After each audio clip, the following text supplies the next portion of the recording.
A causa palestina tem vencido essa guerra de propaganda. Eles estão sendo apoiados por agentes de informação e influência russos, que têm vencido essa guerra contra americanos e canadenses. Os chineses também estão ajudando, e eles estão vencendo a guerra da informação. E a menos que a gente consiga controlar essa guerra da informação, isso não vai. Israel é ruim na guerra de imagem. Isso não é. O caso é que temos uma operação de informação muito sofisticada, em nível de KGB, infiltrando todos os países ocidentais completamente fora do nosso radar pela internet, para a qual ninguém estava preparado. Isso é fundamentalmente uma guerra de informação, e não uma guerra militar, e o Ocidente sequer percebe que é uma guerra ideológica. Então, no Ocidente é principalmente uma guerra de informação. Em volume total é principalmente uma guerra de informação. Muitos americanos não estão preparados para isso. Na verdade, eu estava conversando com minha esposa ontem à noite e disse isso. A coisa mais angustiante, na hora, nem me chamou a atenção, mas a coisa mais angustiante, acho que foi o que li nos últimos 10 anos, e eu já li coisas bem pesadas. É aquela frase em um relatório que foi publicado por Richard Higgins e Steve Coughlin sobre a esquerda e seu sistema de atuação. Eu li isso em 2020. E em algum momento ali, no começo, na introdução, eles disseram isso. Houve uma avaliação feita pelo exército chinês e pelo serviço de inteligência russo no final dos anos 1990, que concluiu que a capacidade dos Estados Unidos de lidar com guerra de informação e de narrativas estava tão degradada que talvez nem existisse. Então, nós não estamos preparados para isso, certo? E as redes sociais fizeram parecer que isso está acontecendo, sabe? Que são nossos vizinhos. Você tem todas essas pessoas que provavelmente, e eu digo não é provavelmente, elas são literalmente paquistanesas, provavelmente oficiais de inteligência se passando por americanos comuns, contando coisas malucas para seus vizinhos ou para quem parece ser seus vizinhos. E os americanos têm demorado muito para perceber que essa guerra de informação está acontecendo. No volume total, eu acho que no Ocidente é mais uma guerra de informação. Em Israel, é um conflito armado. Não é só uma guerra de informação. E acontece que eles são muito, muito bons no clássico jogo de provocação, no qual todos os marxistas são muito bons. Você pode ler no antigo livro de Saul Alinsky, Regras para Radicais, que a reação do seu inimigo é a sua verdadeira ação. Então, você sabe, em 7 de outubro, eles cometem as atrocidades de 7 de outubro. No dia 8 de outubro, eu tuitei. Temos um Gaza Floyd em nossas mãos aqui no Ocidente. E então eles vão tratar Gaza como o pobre George Floyd, que agora está sendo espancado por uma força superior, a polícia no caso do George Floyd. Israel, com o apoio das capacidades militares dos Estados Unidos, você sabe, em teoria, no caso da situação de Gaza. Então, você sabe, tudo o que Israel faz quando é atingido por um ataque de guerra cinética ou quando eles impedem um plano terrorista identificado, eles usam força. Talvez seja no sul do Líbano, talvez seja em Gaza. Talvez sejam, você sabe, escaramuças na Judéia e Samaria. Talvez envolva os Houthis. Talvez sejam ataques diretos ao Irã.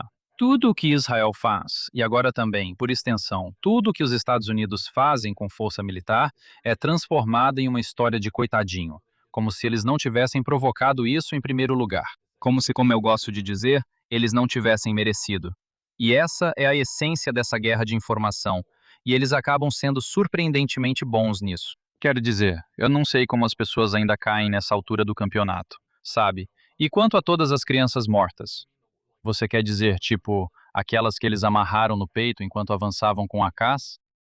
É bem, não use crianças como escudos humanos em uma operação militar se você não quer que crianças sejam atingidas por balas perdidas. E os israelenses fazem de tudo, tipo, os israelenses são muito melhores do que os americanos nesse aspecto. Os americanos mandam um F-16 e destroem um bairro inteiro. Os israelenses fazem ataques incrivelmente precisos para tentar minimizar a perda de vidas, até mesmo dos seus, sabe, inimigos, até mesmo de civis que apoiam as pessoas que tentam matá-los. Me surpreende que alguém ainda caia nessa história tantos anos depois. Em 8 de outubro. Não me surpreendeu que as pessoas caíssem nisso, porque a ideia de que a cultura palestina é simplesmente inverter os papéis de vítima e agressor, mentir e projetar, não era algo de que tínhamos consciência.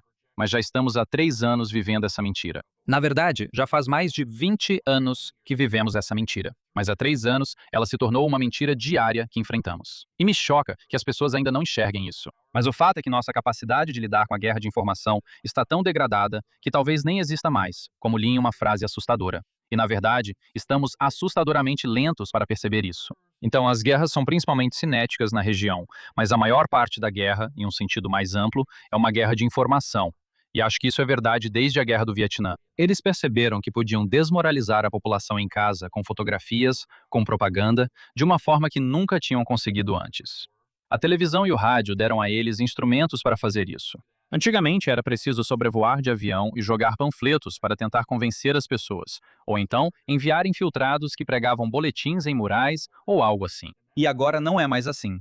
Você pode alcançá-los com uma história sentimental na TV, pagando alguém para ler aquilo. E agora, na era da internet, você pode literalmente ter 1 milhão de paquistaneses se passando por americanos, britânicos, escoceses e canadenses, fingindo ser seus vizinhos, Que estão indignados com isso e criam o efeito de, como Martin Gurri escreveu em A Revolta do Público, você pode criar o efeito da Primavera Árabe em qualquer país que quiser, usando a internet. Então, as redes sociais desempenham um papel enorme em saturar países que não estão acostumados a serem massivamente alvo de propaganda direta de seus inimigos, com propaganda massiva feita diretamente por seus inimigos. E até agora, espero que isso comece a mudar, ou já esteja mudando.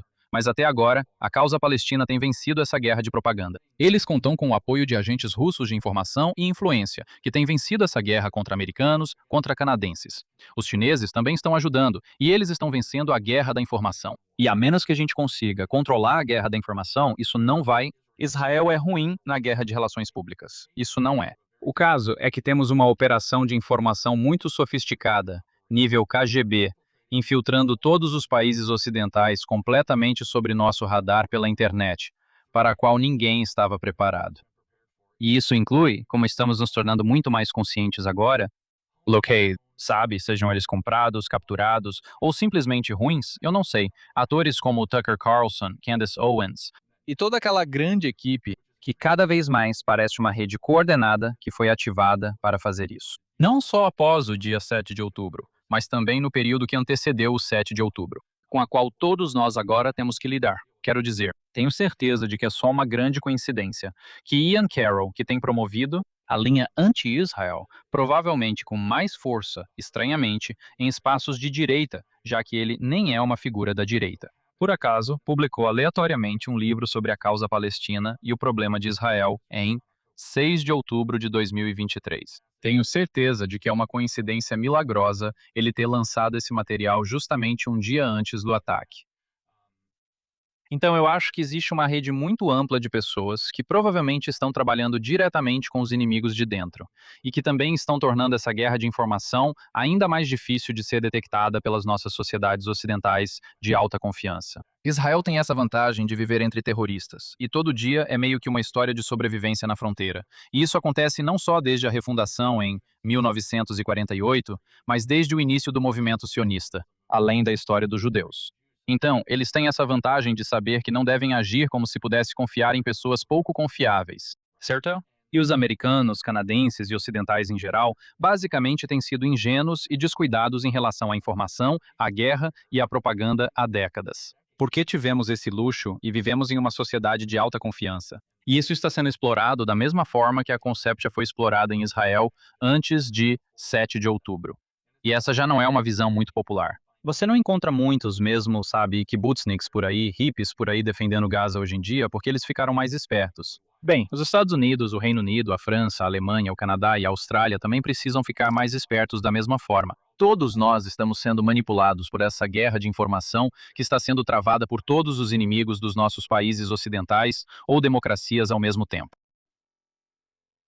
Por que você acha que algumas vozes do America First têm se tornado cada vez mais hostis em relação a Israel? Acho que você se referiria a eles como a direita woke. Por que isso acontece? E por que estamos vendo isso cada vez mais agora? Bem, quero dizer, eu tenho alguns palpites sobre como isso acontece, e depois há palpites sobre o porquê, e não são a mesma coisa. O porquê é mais fácil. O motivo é porque isso é um tema perfeito para dividir. E a forma como isso aconteceu foi através de uma propaganda massiva, do tipo que acabei de descrever. Você tem agentes russos que se passaram por células de direita.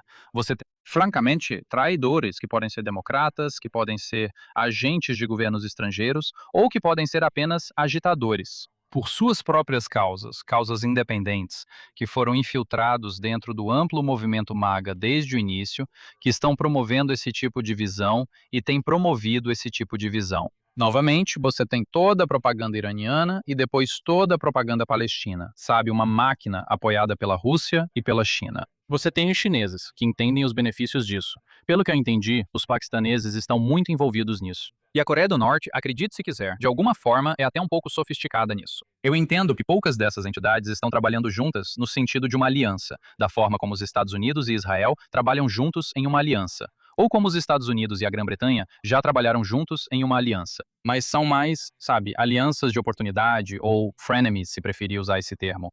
Eles não se dão muito bem, mas ambos têm benefício mútuo em atacar a América, então é isso que fazem. Mas o motivo por que disso é que isso é uma forma de divisão. O presidente Trump representa uma ameaça enorme para o surgimento do que é chamado de modelo de mundo multipolar. O modelo de mundo multipolar parece ser um plano que existe há muito tempo. Você vê isso no tipo de esquerda globalista ampla sob o Fórum Econômico Mundial, que vem falando sobre o mundo multipolar e seu surgimento há décadas. Você vê isso, por exemplo, no Centro de Relações Exteriores. Você pode até ver os think tanks mais antigos, como o Cato e AEI. Eles estão falando sobre o surgimento do mundo multipolar. Você podia ver isso vindo da Heritage. Você podia ouvir Marco Rubio fazendo discursos 3 ou 4 anos atrás sobre o mundo. Como se a chegada de um mundo multipolar fosse um fato consumado. O mundo multipolar, da perspectiva da China, é um trampolim para um século asiático dominado por Pequim. Então eles estão por trás de todo esse projeto. Mas aí você tem os dugnitas russos, que infestaram a direita americana, que vem promovendo esse modelo de mundo multipolar.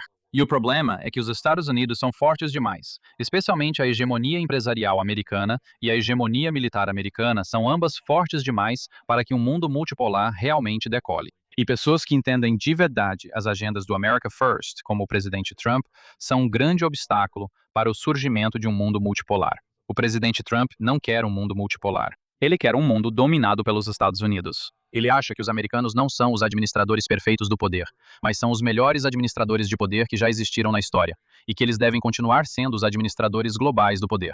E mesmo que você não acredite que somos tão bons nisso, por Deus, somos melhores do que Pequim e melhores do que Moscou. Putin e Xi não são exatamente exemplos. O Partido Comunista Chinês, e seja lá qual for o principal partido da Rússia, não são exatamente exemplos de, você sabe, comportamento ético no mundo. Enquanto os Estados Unidos, com todos os seus erros, tropeços, falhas e equívocos, e você sabe, ações más que possa ou não ter cometido, tem sido, em geral, um bom guardião da paz, prosperidade, oportunidade e liberdade em todo o mundo. E o presidente Trump entende isso. Então, o presidente Trump precisa ser desestabilizado. MAGA, o movimento que o apoia e qualquer provável sucessor dele nessa linha de pensamento político precisam ser desestabilizados. E Israel é a questão que divide. Então esse é o motivo.